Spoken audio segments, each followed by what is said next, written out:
But you know, I often think we were happier then, although we were poor. Because we were poor. Aye. My old dad said to me, he said, money won't bring you happiness, son. He was right. Aye. I was happier then. I had nothing. We used to live in a tiny, tumble-down old house with great holes in the roof. House? You're lucky to have a house. We used to live in one room, 26 of us. All there. No furniture. Half the floor was missing, and we were all huddled in one corner for fear of falling. Room? You were lucky to have a room.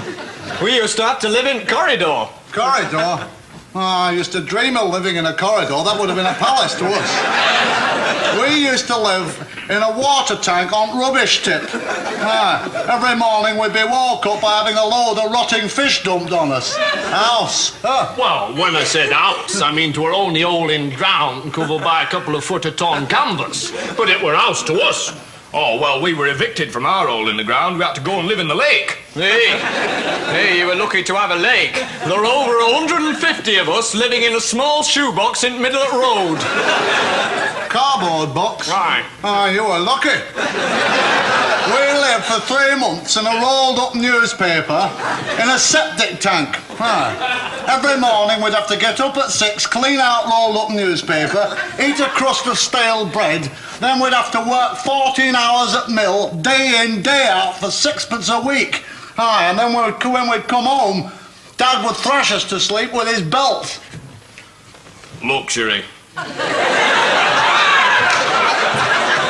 We used to get up at 3, clean the lake, eat a handful of hot gravel, then we'd work in mill for 20 hours for 2pence a month, then we'd come home and Dad would beat us about the head and neck with a broken bottle. If we were lucky.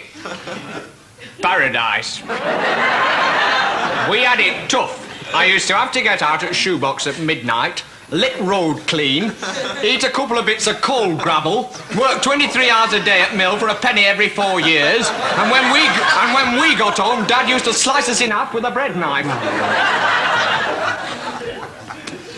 Right. We used to get up in morning at 10:30 at night, half an hour before we'd gone to bed, eat a lump of poison, work 29 hours a day at mill for a 8-year lifetime, come home and each night Dad would strangle us and dance about on our graves. Aye, and you try and tell that to the young people of today. Will they believe you? No.